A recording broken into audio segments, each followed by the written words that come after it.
This is the Guided Podcast, an interview with the fly fishing industry's top guides and brand ambassadors. On this podcast, we cover topics such as the guiding lifestyle, conservation, different fisheries globally, and gear and technology to improve your game. I'm your show host, Greg Keenan.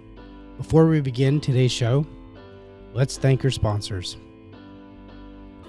Scientific Anglers is the leader in producing the world's best fly lines for over 75 years. Scientific Anglers have set new industry standards with their SA Amplitude family of fly lines, both in technology and performance. See the difference for yourself today at scientificanglers.com. Show your show support and follow us on Instagram at Fly Fishing Insider Podcast. Now let's begin.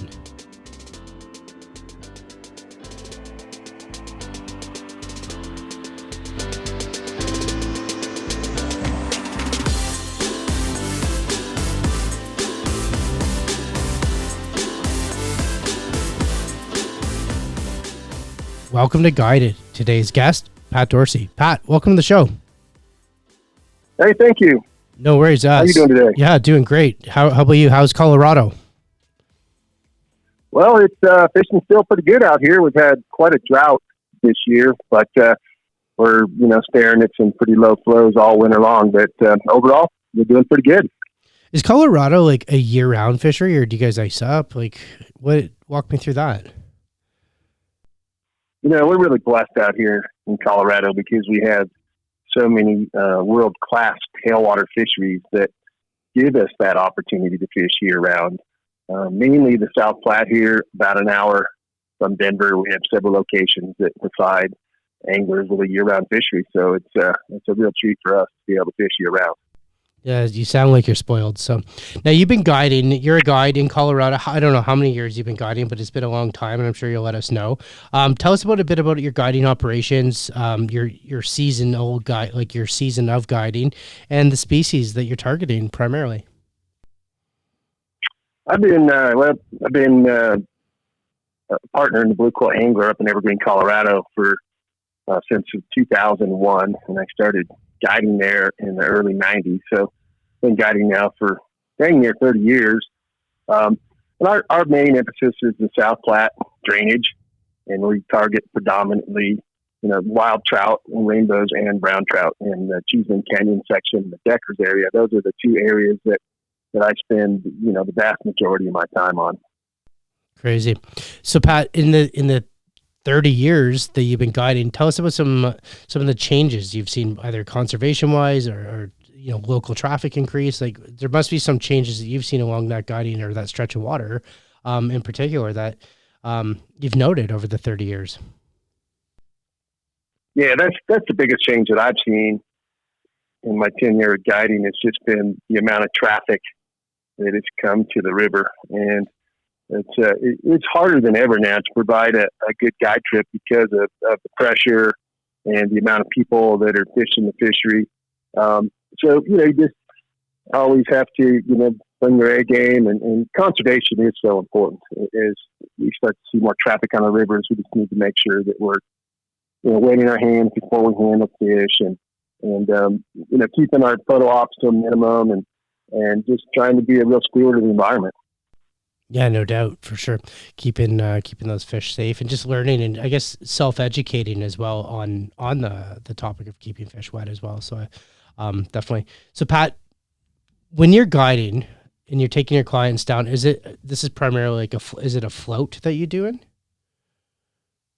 I'm a walkway guide and predominantly fishing in Cheeseman Canyon, which is just a legendary tailwater. Yeah, I've here actually, in the West. Yeah, I've heard of that. Landon's told me about it, as well as Chris Hansen. I know they both told me about that, and I'm dying to fish that stretch of water for sure.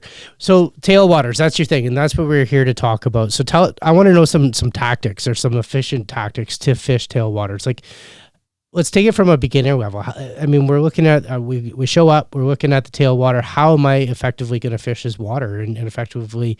What am I looking for while fishing this water?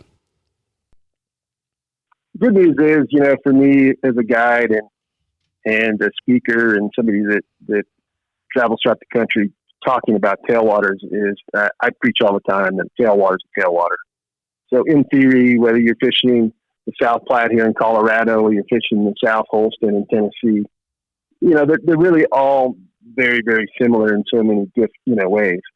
Certainly each tailwater has some small differences, but as a general rule, a tailwater is a tailwater. And generally speaking, you need to start thinking by going small. You're dealing with a tremendous amount of midges and mayflies. So I think that's the biggest tip that I tell people. If you're going to err on one side or the other, definitely go small. So we fish a lot of 20s and a lot of 22s. And we even drop down to 24s and 26s in the winter. Wow. And is there anything that we're looking for in particular besides just reading, like when it comes to reading the water? Is there anything that we're looking for? We do a lot of sight fishing, so that's key. Keeping your flies in front of the fish is an important part of being successful. So, looking for that water that looks like it would hold fish. I always preach that riffle fish are feeding fish. So I'm trying to keep my flies in front of fish that are actively feeding, as opposed to randomly fishing the water and hoping for the best. So Pat, I know quite often when reading a river and you're looking at a pool and you can actually see fish stacked up and stuff like that, sometimes these fish aren't that active and feeding.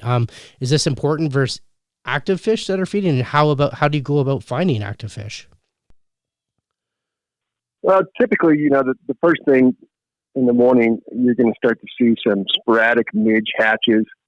And hopefully throughout the course of the day, depending upon the time of year, you're going to see some sort of mayfly hatch. And of course, you got Baetis, spring and fall. You got your midsummer mayflies, your PMDs, and you get your trichos. Obviously, you got caddis flies and stuff like that. But the biggest thing is, these fish are very hatch driven. So, for instance, if you have a midge hatch in progress, then you, as an angler, need to determine, hey, I need to be fishing a size 22 pupa mid column. And so, there's so many variables to finding the fish, and then of course choosing the flies to match the hatch, and then more importantly keeping the flies in the correct part of the feeding zone. I mean, we do a lot of mid-column nymphing, and a lot of anglers make the mistake by fishing too much weight, and then they're actually fishing below those suspended fish, and they're not getting the results that they're looking for. So when we talk about a mid-column style fishing, explain to me how's our length on that, or what's the ideal target of a mid column? When I see fish suspended mid column, then I'll make different types of adjustments with my weight and my indicator. As a general rule, we like to keep our indicator 1.5 to 2 times the depth of the current, but that's not always the case, particularly if you're starting to see fish that are suspended and actively feeding on midge pupa. So you have to make some sort of an educated guess at the level that they are. And typically, how much weight you'll need, let's say number 6 foot shot should be sufficient. Mm-hmm. In most cases, when you're, targeting those midge hatches. So another thing too is, and I want to bring this up as well, is when you're after these hatches and stuff, and I know this from my still waters, is sometimes the hatch is going on in a specific area on a piece of still water, and then all of a sudden that hatch will turn off. But if I look somewhere else, the hatch is appeared over there. Is that the same? So we have to, on still water, we all ultimately we pull anchor and we go and cover the new water. Are you ultimately doing the same on a river? I find the hatches on a river to be pretty uniform throughout a particular area. Now, that's not to say that, in some situations, for instance, caddis or green drakes, they move upriver on a daily basis as they begin hatching. So being in the right place at the right time is critical for success. But let's just say blueing olive or midges or pimwoney does or something like that, in the same geographical location, pretty much going to find midges coming off in the lower canyon like you find midges in the middle or the upper canyon. So pretty much the same tactics apply throughout that particular drainage. So you are covering water then on a trip? I cover a lot of water because I feel like the first drift through any particular area is your greatest chance in fooling that fish, particularly in heavily pressured areas like I guide on. So I fish over wild fish, and you really can't make many mistakes in these areas. light tippets, small flies, and precise casting. And you really have to bring your A game, because if you make a couple poor casts, then the fish are going to spook. So when you talk about light tippets and small flies, walk me through your setup on that. I use a yarn strike indicator because I like the ease of adjustment. I can move it up and down. I put it on orthodontic rubber band, and so I'll keep that adjusted on a regular basis. I typically use a 9-foot leader, terminating down to 5 or 6X tippet. I'm typically running the absolute fluoro trout, and 3X down to 5X, and then I just like the absolute trout. I use a lot of 6X. I mean, that's tremendous amount of 6X tippet. I get these spools of that. So 5X fluoro down to 5X, and then 6X nylon from there. Why do you like 6X? I just feel that you get a better drift on it. It's more supple, and it's critical for me to run 6X. I do run 7X with our dry flies. It's not uncommon for us to fish, like 24s and 26 dry flies. But as a general rule, even our nymphs will get down to 24s and 26s in the winter. But I live and die by 6X. It really makes a difference in the presentation, the suppleness of the drift. You just got to keep those flies loose in there and looking realistic. Yeah, no doubt. And you're using the fluoro as well, right? I use fluoro down to 5X, but when I get to 6, then I switch to nylon. Make a note of that for our show notes and for our listeners as well. So Pat, and then you're also, and then from leader to line, so you're using we just talked about that, and then the line you mentioned, you're using the amplitude trout. Is that correct? I like that. I like the amplitude infinity. Infinity, yeah. The smooth. The infinity smooth is my favorite line. I just love that line from the standpoint it just casts so well, and it mends so well. And for us, you don't have to be a great caster when you're short line nymphing, but the real game takes place as soon as your flies hit the water. So being able to be a good mender and get a good drift by keeping your flies loose, just a little bit of slack is your friend, is so critical. And I just love that line, and it's so durable. It's amazing how long one of those lines will last. Oh yeah. I was talking to Josh, and he's like, you clean it and it's like a brand new line again. It's crazy how that works, but it's a fantastic line. I use it as well, even in our application up here for Stillwater. So, Pat, at the beginning of the show, you mentioned how you had low water levels, and you still guided through those low water levels. What are some tips for listeners out there for effectively fishing during those low water levels? A colleague of mine a long time ago, he said, if you wait around for ideal conditions, you may never fish. And, that's true. And we've had such a terrible drought this year. And Colorado, we've had so many fires, and it's been, just a really stressful year. I mean, we tossed COVID-19 in on that, and it's been a crazy year. But the good news is we've stayed busy. Our retail sales are up at the shop, and the good thing is you just have to learn, you have to adapt, and we've been dealing with this low water, which means you just have to be more stealthy. You have to bring, your A game, fish smaller flies, lighter tippets, wear draft-colored clothing, and just make every cast count. So the good news is, on the South Platte, that if you can catch fish in the South Platte, you can catch fish just about anywhere in the world. It's a really technically challenging river, but I've been coming at it from a different angle. Let's just improve your skills and let's just get better. And if you can catch these fish now, and it's just going to be a little bit easier any other time of the year. Yeah, no doubt, for sure. Pat, you mentioned about the shop. Tell us about the shop. What's going on? Anything new for the shop? Anything coming down the pipe here for 21?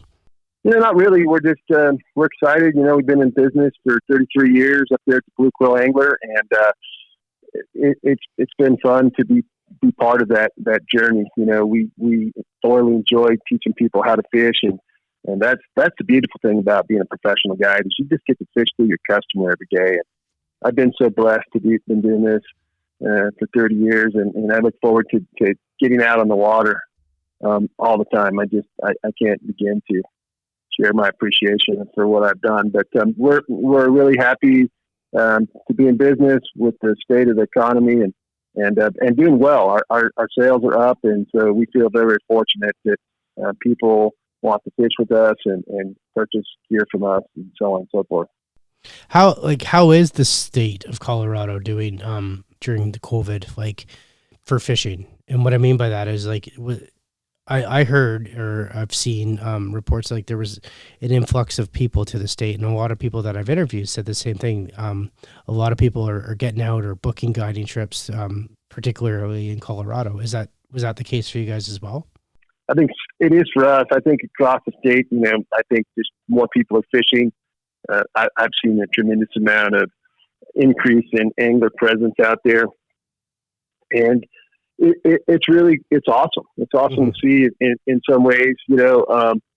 I heard in July that Colorado Parks and Wildlife had seen an increase in fly fishing sales, I think around 90,000 in comparison to the same time last year. So it really shows that more people getting into the sport, more people fishing, but as we talked about early on, that's kind of a double-edged sword. So we all have to work together. We got to, work on etiquette.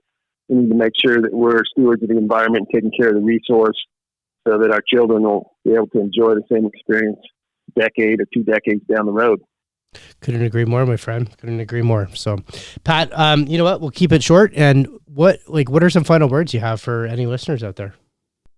If there's anything that I can do to help anybody when they're coming to Colorado to fish any of these wonderful trout streams, by all means, just reach out to us.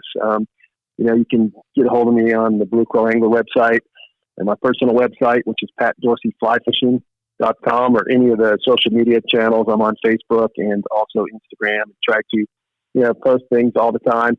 But really, like I said a few minutes ago, I get to fish through my guests for the day, and when they catch a fish, I catch a fish. So, and that goes for anybody that's coming to Colorado. If there's anything that I can do to help increase your productivity, whether it's choosing a fly line, a tippet, rod, reel, or fly selection, please just don't hesitate to reach out. I'd love to be able to help in any shape or form.